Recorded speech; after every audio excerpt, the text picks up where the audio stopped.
Nem todo silogismo leva a uma verdade, né? O sujeito pode ser um grande compositor de silogismos e está falando de coisas que não têm a menor referência na realidade, né? Então, assim, você num silogismo, como você refuta uma das premissas, você, principalmente se é a primeira, ele já está invalidado, né? Ele não vai levar a uma certeza, nem só uma certeza, como também uma verdade, porque a certeza não é a verdade, né? Você pode estar certo de algo que é sumamente errado, né? Você pode estar com a certeza psicológica de algo que não se dá na realidade. Lembra do conceito que eu disse aqui agora de verdade, né? Adequação do intelecto à coisa como ela é. Quando eu adequar é um verbo, vocês me perdoem, né? Ele é defectivo, ele não se flexiona, né? Mas vou usar para... Quando eu não adequo o meu intelecto a algo, eu estou, segundo Santo Tomás, no plano da inadequácio, ou seja, estou no erro, né? Estou no erro. Se há um problema físico qualquer que um médico vai avaliar, se ele não chega às causas, porque conhecer as causas é descortinar os efeitos, obviamente ele não conseguiu adequar-se àquela coisa como ela é, portanto ele está no erro. É um conceito bem simples de verdade, né? Mas muito realista, né? Eu conheço uma penca de conceitos de verdade, né? Esse me parece o mais simples. Verdade é uma certa adequação entre a inteligência e a coisa. Eu lembro, eu não sei se eu disse isso aqui foi no intervalo ou se eu disse na primeira aula, qual é o papel do sabedor de alguma ciência segundo Tomás de Aquino. Sempre muito bonito e importante, né? Segundo ele, o conhecedor tem duas funções primordiais. A primeira é ordenar as coisas aos fins que lhes são próprios. A medicina tem como fim a saúde, deve ordenar todos os seus meios à saúde do paciente. A arquitetura tem como fim a edificação do prédio, então deve ordenar uma série de meios para esse fim. Então esse é o papel do conhecedor de uma ciência qualquer, ordenar certas coisas a fins que lhes são próprios.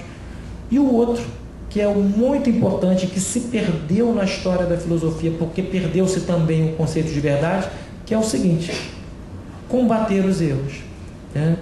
Combater os erros é um dever do conhecedor de algo, né? Se temos aqui um médico, né? Se vem alguém aqui que vem com a tese absurda, né, de que para curar um dedinho mindinho do pé você tem que tomar um veneno de ação rápida, o médico tem que denunciar isso publicamente, porque o erro não pode disseminar-se. Isso se perdeu muito porque se perdeu em filosofia esse conceito de verdade. Há várias filosofias para as quais a verdade não existe.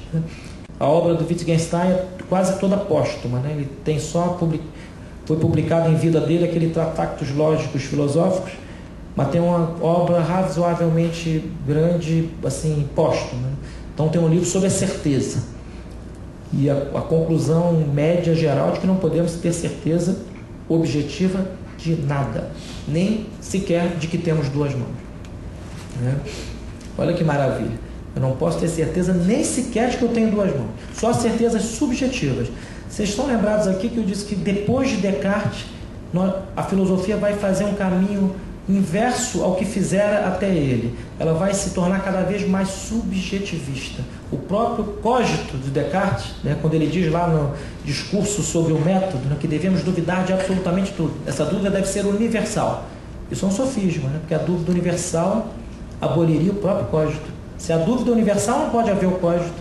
Como é que ele tem certeza de que pensa? Ele tem né?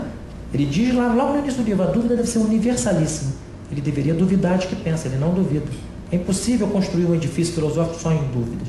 É um sofisma. Só que o penso, logo sou, acabou por levar a filosofia cada vez mais, crescentemente, a ignorar isso que é o ente real, o ente extra-mentes, extramental. Aquele que está ali posto de mim não depende de eu pensar nele. Que há agora um conjunto de sardinhas sendo devoradas em algum lugar do Oceano Pacífico, independe de eu pensar. Isso é algo que está posto ali e não depende de mim. Então nós vamos ver um crescente subjetivismo na filosofia depois de Descartes, até chegar a verdadeiras esquizofrenias como essa, né? Fora de mim, tudo é impensável, né? Fora de mim não é a conclusão lógica de várias dessas filosofias subjetivistas. O que é a premissa básica da filosofia do Kant? Que a coisa em si, embora pensável, é incognoscível. Ou seja, todas essas filosofias, de alguma maneira, elas são filosofias em primeira pessoa, ou seja, o ser depende do eu. de alguma maneira, né? Se eu não sei, não é. Seria a inversa do cogito, né? Penso, logo sou. Não penso, logo não sou e não há. Nada há. Então, por isso que eu reitero, você vai reiterar isso aqui até o final do curso, né? Temos que ter...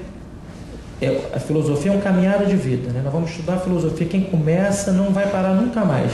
Até eleger-se um pensador de sua predileção, é muito importante nós passearmos pela história da filosofia, pelo menos pelas principais correntes, né? Se não houver esse horizonte histórico, nós vamos cair em achismos, então em tipo de grupelhos em que não se consegue chegar a uma filosofia crítica, né?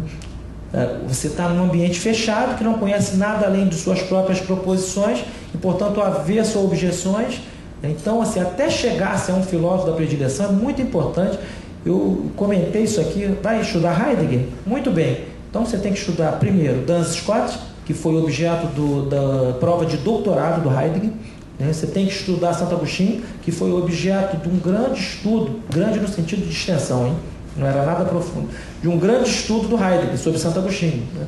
Senão, como é que você vai ter o conhecimento daquilo que ele chama de Dasein, que é um ente humano, que só tem a notícia de si mesmo a partir da angústia de saber-se para a morte e para o nada? Você vai ficar repetindo isso pronto e boçalmente, né? Que às vezes acontece em certos ambientes. Você levanta o dedo com objeção, escorraçam de lá imediatamente. Então, assim, é muito importante. Eu aconselho, esse curso aqui é um curso livre. Portanto, assim, obviamente não tem cobrança de texto no final, a bibliografia foi indicada para leitura, né? Agora, eu estou aberto, tanto eu como o professor Nogueira, estamos abertos para comentar as leituras, né, de todos esses livros que foram indicados na bibliografia. Mas, assim, o mais importante, uma das coisas mais importantes é ter essa perspectiva histórica, né? Como a gente não tem em português nenhuma boa história da filosofia, isso cria um problema, né? Se a gente tem essa perspectiva crítica, a gente vai aprender a pensar e vai aprender a ter aquela sã desconfiança de teses que agridem ao senso comum, né? Agressão ao senso comum, né? Quando o Descartes diz que você deve duvidar de tudo absolutamente, é uma agressão ao senso comum. Quando ele diz que os sentidos nos enganam, se ele tivesse estudado Aristóteles e Santo Tomás, saberia que o sentido, ele nunca erra em relação ao seu objeto formal próprio. O objeto da visão é o visível, o do paladar, o palatável. O sentido, embora seja limitado, ele me dá uma informação perfeita para aquilo para o qual ele se orienta. Então, se eu coloco uma faca aqui nessa jarra d'água e a refração da água balançando faz parecer que a faca ficou turva, o sentido não está me enganando, ele está me dando a forma de uma faca dentro de um copo d'água. Se a inteligência concluiu isso, é problema dela. O sentido está dando uma informação segura. Então, quando o Descartes começa a sua filosofia a partir dessa dúvida abstrusa e universal, agride o senso comum. Então, assim, agredir o senso comum não faz bem. Devemos, tenhamos essa salutar desconfiança de filosofias que parecem querer nos levar a nos jogarmos do quarto andar. Devemos, pelo menos, ter assentado um mínimo horizonte de conhecimento sobre o ser, que é evidente. O ser não é algo absolutamente inevidente para nós. Nós temos um contato com o ser que começa com as nossas potências sensitivas. Não estamos oligofrenicamente isolados da realidade, Temos um contato com ela, reagimos a impulsos sensitivos, somos levados ao conhecimento de certas verdades. Então isso é muito importante, viu, gente?